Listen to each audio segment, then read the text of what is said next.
Hello everyone and welcome to Edutap. और आप सभी का स्वागत है हमारी इस Vijay mains answer writing series में। आज हम डे 28 डिस्कस कर रहे हैं which again belongs to the GS1 paper.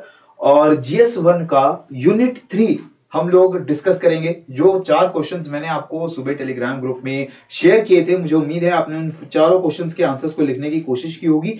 और अब उन चारों क्वेश्चंस का जो इंडिकेटिव आंसर क्या हो सकता है, किस तरीके का हो सकता है, उसको हम लोग अब डिस्कस कर लेते हैं। तो सबसे पहले दोस्तों let's talk about the question number 1। 4 marker question था about the right to education act. ठीक है, अब राइट टू एजुकेशन एक्ट की अगर हम बात करेंगे, हमारे GS1 के सिलेबस के अंदर जो एक्सप्लिसिटली मेंशन्ड है, और इस वजह से काफी ज्यादा चांसेस रहते हैं कि मेंस एग्जाम के अंदर हमें राइट टू एजुकेशन एक्ट के ऊपर क्वेश्चन देखने को मिलेंगे। तो क्या फीचर्स हैं राइट टू एजुकेशन एक्ट के, वो आपको बहुत अच्छे से पता होने चाहिए। और इसको इंप्लीमेंट करने के लिए क्या क्या कदम उठाए गए हैं सरकार के द्वारा, खास तौर पर हिमाचल प्रदेश गवर्नमेंट के द्वारा, वो भी आपको क्लियर होना चाहिए। तो ये तो क्वेश्चन सिंपल कह रहा है कि ब्रीफली डिस्कस कर लो राइट टू एजुकेशन के फीचर्स को और इसकी इंप्लीमेंटेशन किस तरीके से होती है। तो इंट्रोडक्शन के अंदर आप बताएंगे कि आरटी जो एक्ट है ये पार्लियामेंट के द्वारा 2009 में पास किया गया था, राइट। और उसके बाद ये एक्ट जितने भी भारत के अंदर बच्चे हैं 6 से 14 साल की उम्र के, 6 to 14 ईयर्स इन इंडिया, उनको गारंटी करता है कि वो फ्री एंड कंपलसरी एजुकेशन उनको, उनका अधिकार है, उनको मिलनी चाहिए, राइट। तो ये सारी चीज आप यहां पर इंट्रोडक्शन के अंदर ही मेंशन कर दोगे। उसके बाद आप बताओगे कि इस एक्ट के की पॉइंट्स क्या हैं। कि कंपलसरी और फ्री एजुकेशन है, 6 to 14 ईयर्स के जितने भी बच्चे हैं उनको ये एजुकेशन कंपलसरी है, उनको मिलना, उनको भारत के संविधान और कानून के हिसाब से जरूरी है, उनका अधिकार है। इसके अलावा ये गवर्नमेंट की responsibility, it is obligatory for the government to provide this education. और इस वजह से हर नेबरहुड के अंदर गवर्नमेंट को जो है स्कूल खोलने चाहिए विद इन 1 किलोमीटर। क्लास 8 तक, यानी कि जो 14 साल तक की एजुकेशन होती है वो प्रोवाइड करने के लिए 8th क्लास तक के एटलीस्ट स्कूल हर लोकेलिटी के अंदर होनी चाहिए। और ये जो बेंचमार्क है, ये नॉर्म्स एंड स्टैंडर्ड्स भी ले डाउन करता है कि प्यूपिल टीचर रेशियो कितना होना चाहिए, कितने बच्चों के ऊपर एटलीस्ट एक जो है शिक्षक वो होना चाहिए। स्पेशल क्लासेस का प्रोविजन है कि आउट ऑफ जो स्कूल जो चाइल्ड हैं उनको किस तरीके से एज अप्रोप्रिएट क्लास के अंदर उनको लेकर आए, कंप्लायंस हो, जितने भी आरटीई नॉर्म्स के, आरटीई के अंदर जो भी नॉर्म्स दिए गए, रूल्स हैं, उसका कंप्लायंस हो रहा है या नहीं, वो फॉलो हो रहे हैं या नहीं, इसके लिए मैनेजमेंट कमेटी जो है वो हर स्कूल के अंदर जो है वो बनाई जाए। तो ये सारी चीजें जो है वो इंप्लीमेंटेशन के ऊपर आप देखोगे कि ये कदम सरकार के द्वारा जो है उठाए जा रहे हैं। ठीक है जी। इसके बाद क्वेश्चन नंबर 2 देखिए, what will be the impact of the government's decision to increase the marriage age of women to 21 years in the context of women empowerment? Women empowerment again a very important topic in the unit 3 of GS1। और इसकी में जो recently एक committee setup की गई थी, उसका ये रिकमेंडेशन था कि जो महिलाएं हैं, जो गर्ल्स हैं, उनकी मैरिज एज को भी बढ़ा दिया जाए और 21 ईयर्स कर दिया जाए, जैसा कि मेल्स की मैरिज एज जो है वो लीगल लिमिट सेट की गई है।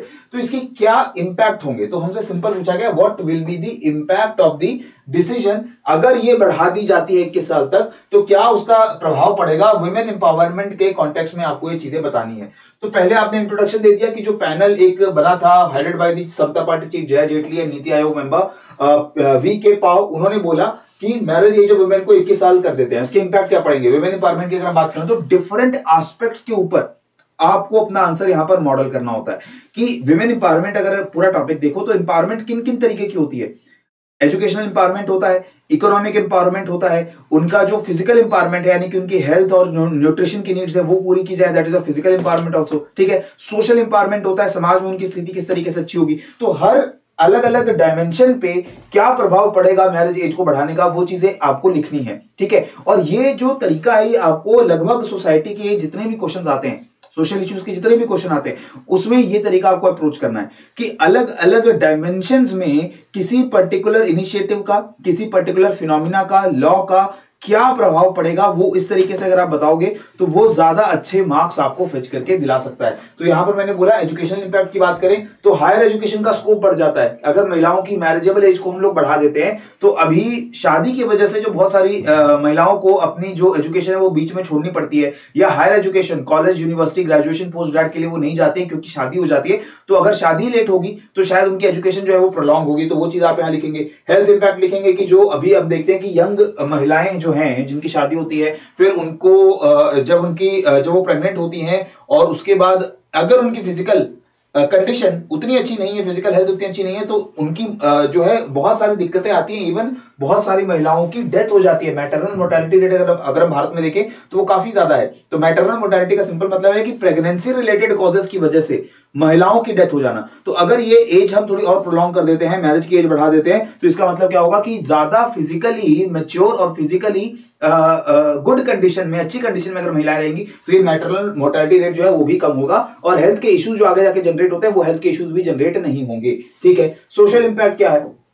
जो वुमेन का स्टेटस है, जो गर्ल चाइल्ड की अपब्रिंगिंग है, वो अभी अगर आप देखें तो ऐसा होता है कि जो जितनी भी महिलाओं को, बहुत बड़े इलाकों में भी ऐसा होता है, बहुत ज्यादा इलाकों में, कि इसी तरीके से उनको बड़ा किया जाता है कि उनकी शादी करनी है। ठीक है। एम क्या होता है? उनकी मैरिज। तो ये थोड़ा सा एम जो है वो शायद थोड़ा चेंज होगा कि अगर महिलाएं ज्यादा उम्र तक अपने घर के पास रहती हैं, घर वालों के पास रहती हैं, तो अगर वो एजुकेशन करती हैं या वो जॉब करती हैं तो उसका भी फायदा जो है वो घर वालों को मिलेगा। अभी तक क्या होता है कि ये सारे जो फायदे हैं वो ऐसा समझा जाता है कि ये मेल चाइल्ड यानी जो लड़का है, जो सन है, उसकी तरफ से मिलने हैं। तो ये कारण भी होता है कि महिलाओं के हेल्थ पे, उनकी एजुकेशन पे, उनकी न्यूट्रिशन पे ज्यादा खर्चा नहीं करते हैं पेरेंट्स, क्योंकि उनको लगता है कि ये जो लड़की है, जो महिला है, इसको तो मैरी ऑफ कर देना किसी दूसरे घर के लिए।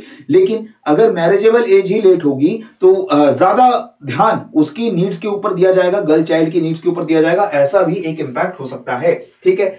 इकोनॉमिक इंपैक्ट ऑब्वियसली कि फाइनेंशियल इंडिपेंडेंसी और स्टेबिलिटी जो है महिलाओं की आएगी, उनको ज्यादा इंप्लॉयमेंट अपॉर्चुनिटी जो है वो मिलेगी। 21 साल तक अगर वो मैरिज नहीं कर सकती हैं तो उनके पास ज्यादा स्कोप रहेगा कि वो अपनी एजुकेशन कंप्लीट करें और उसके बाद वो जॉब सर्च करें, फाइनेंशियल इंडिपेंडेंट बन जाए, उसके बाद उनकी शादी हो जाए। ठीक है। तो ये कुछ इस तरीके के इंपैक्ट्स हैं। ऐसे कुछ इंपैक्ट आपके माइंड में भी हो सकते हैं, पॉजिटिव या नेगेटिव, जो आप यहां पर लिख सकते हो अगर मैरिज एज वुमेन की बढ़ा दी जाती है तो। नेक्स्ट क्वेश्चन देखिए, चाइल्ड लेबर से जुड़ा हुआ क्वेश्चन मैंने आपको 8 नंबर का दिया था कि child labour not only deprive children of their rights but also enforce the vicious cycle of poverty। अब ये क्वेश्चन थोड़ा सा ट्रिकी है क्योंकि स्टेटमेंट जो लिखी गई है वो समझना बहुत इंपॉर्टेंट है। ठीक है। स्टेटमेंट समझ के पता चल गया कि question is related to child labour, लेकिन क्वेश्चन में पूछा क्या जा रहा है, डिस्कस करने को क्या चीज बोली गई है। ये बोला गया है कि देखो, चाइल्ड लेबर से चिल्ड्रन के राइट्स तो डिप्राइव होते ही हैं, जो बच्चों के अधिकार हैं। क्या अधिकार है? जैसे बच्चों का अधिकार है एजुकेशन लेना। ठीक है। अभी हमने राइट टू एजुकेशन की बात की। बच्चों का अधिकार है कि उनकी अच्छी अपब्रिंगिंग हो। ठीक है। इसके अलावा बच्चों का यह भी अधिकार है कि उनको पढ़ाई के साथ साथ हम यही बोलते हैं कि जॉयफुल प्ले और जो चाइल्डहुड की जो एक एसेंस होती है कि वो प्रिजर्व रहे, बच्चों को खेलने पढ़ने सबका मौका मिले, उनको ऐसे काम में ना डाला जाए जो कि फिजिकली उनके लिए इंजूरियस है, मेंटली उनके लिए स्ट्रेसफुल है। तो ये राइट्स तो उनके जाते ही हैं अगर चाइल्ड लेबर करवा रहे हो। इसके साथ एक और जो चीज होती है कि विशियस साइकिल ऑफ पॉवर्टी इससे इन्फोर्स होती है। विशियस साइकिल ऑफ पॉवर्टी का मतलब क्या है? गरीबी खत्म नहीं होगी, गरीबी के साइकिल में वो बंधे रहेंगे।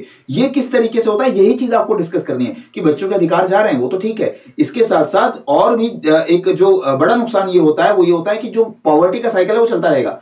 वो बच्चे चाइल्ड लेबर में है, वो पॉवर्टी के साइकिल से बाहर नहीं आ पाएंगे, उनके बच्चे जो हैं फिर वो दोबारा चाइल्ड लेबर करेंगे, वो पॉवर्टी के साइकिल से बाहर नहीं आ पाएंगे। ये किस तरीके से होगा ये डिस्कस करना था। तो सबसे पहले इंट्रोडक्शन के अंदर कुछ डेटा के साथ मैंने आंसर में शुरुआत कर दी है। डेटा आप भी यूज कर सकते हो। ये सेंसस का डेटा है 2011 का, तो ऑब्वियसली ये काफी ऑफिशियल डेटा है, ये वैलिड रहेगा नेक्स्ट सेंसस जब तक नहीं आता तब तक के लिए।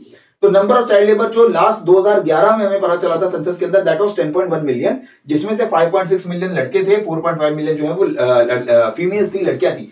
152 टोटल मिलियन चिल्ड्रन में से 64 million girls and 88 million boys वो चाइल्ड लेबर में है ग्लोबली लेवल पे अगर हम लोग बात करें तो। ठीक है। और इसका मतलब क्या हुआ कि हर 10 में से एक बच्चा जो है वर्ल्ड वाइड वो चाइल्ड लेबर के अंदर फंसा हुआ है। अब ये चाइल्ड लेबर जो है इसके कारण क्या है, ये किस वजह से होता है? इसके सबसे बड़ा कारण है पॉवर्टी, उसके बाद सोशल नॉर्म्स, उसके बाद डिसेंट वर्क अपॉर्चुनिटी अडल्ट्स के लिए ना होना। ये कुछ कारण होता है जिसकी वजह से चाइल्ड लेबर होता है। ठीक है। अब चाइल्ड लेबर से इंपैक्ट क्या पड़ेगा? चाइल्ड लेबर से एजुकेशनल राइट्स नहीं मिलेंगे बच्चों, क्लियर है, बच्चे स्कूल नहीं जा पाएंगे, फिजिकल हेल्थ उनकी डिग्रेड होगी, क्योंकि जो चाइल्डहुड में जब उनकी बॉडी को ग्रो करना है, जब उनकी बॉडी को सारा न्यूट्रिशन मिलना चाहिए, उस टाइम पर अगर वो ऐसा फिजिकल काम कर रहे हैं और उसके अंदर उनकी जो बॉडी की ग्रोथ है वो वहां पर हैम्पर होती है। मेंटल हेल्थ उनका जाएगा। ठीक है। मेंटल हेल्थ भी ऑब्वियसली जो स्ट्रेस उनको नहीं मिलना चाहिए बचपन में, वो स्ट्रेस उनको काम की वजह से लेना पड़ रहा है। और इसका रिजल्ट क्या निकलेगा? रिजल्ट ये निकलेगा कि उनके पास प्रॉपर स्किल्स और एजुकेशन नहीं रहेंगी। आगे जब तक वो बड़े होंगे उनके स्किल्स में कोई वृद्धि नहीं हो रही, उनकी एजुकेशन नहीं बढ़ रही है, उनकी हेल्थ जो है जितनी अच्छी होनी चाहिए उतनी अच्छी हेल्थ नहीं है, तो इसके कारण वो आगे भी अच्छा काम नहीं कर पाएंगे और पॉवर्टी में रहेंगे। अगर वो पॉवर्टी में रहेंगे तो उनके जो बच्चे होंगे ऑब्वियसली उनको भी दोबारा से मैनुअल लेबर में, चाइल्ड लेबर में जाना पड़ेगा। तो ये साइकिल की यहां पर बात हो रही है कि this is a vicious cycle of poverty. तो अगर गरीबी से बाहर निकलना है तो उसका तरीका क्या हो सकता है कि जो बच्चे उनको चाइल्ड लेबर में ना डाल के उनको स्कूल भेजा जाए।